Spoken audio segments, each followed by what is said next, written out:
If you're like me, you didn't have this conversation with your parents about settling down.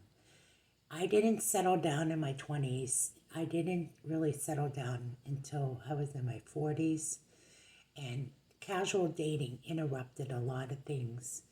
So I'm having this conversation for not just for the benefit of you, the listener, but also for my own benefit, for the understanding that I have today.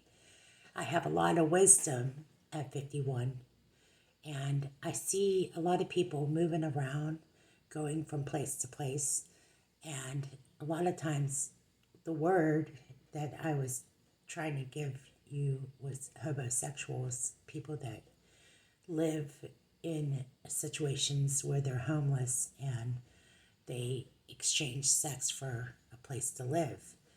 Now, that being said, when you settle into your life, you settle into your home, you want to have a relationship that is stable, a stable relationship where you know you don't have casual sex, but something along the lines of commitment.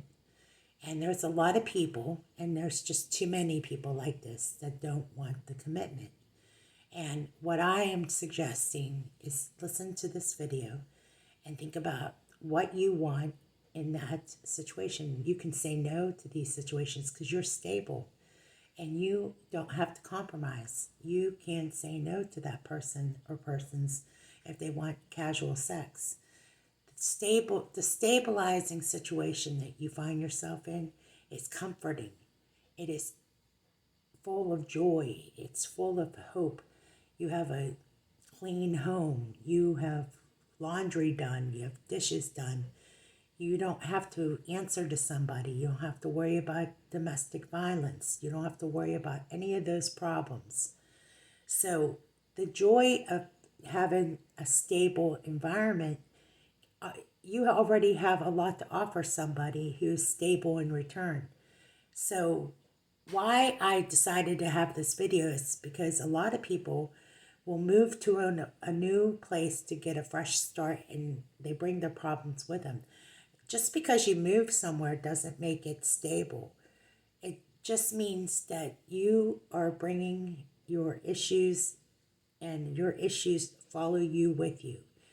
If you are a stable person and you are clean and you're not doing drugs and you're doing what you're supposed to do to keep a stable home and you're responsible, you will have the benefits of an enjoyable, productive, healthy life. And believe me, your commitments will follow. You will attract people. You will attract the right people. You won't need to worry about all those things that you used to worry about when you were in your 20s with the casual sex and all the things. I talk to a lot of young people who are so disappointed because they're used, they're one-night stands, and they're running into these same problems where they're just so annoyed by what they have to go through to find somebody that's wanting to commit. It's one of the things about being in your 20s, your late teens and your 20s, is that you do not have to do anything for anyone. You just have to work and just stay committed to waiting and just listen. There's nothing wrong with getting a promise ring. Somebody who has values and virtues. You can be that virtuous woman in Proverbs 31. That's a very good thing. If anybody ever deters you off that path, get away from them.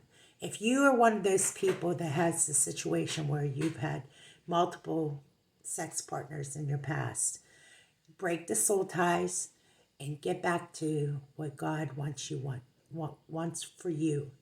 He wants you to live a clean and virtuous life. Thanks for listening, and God bless.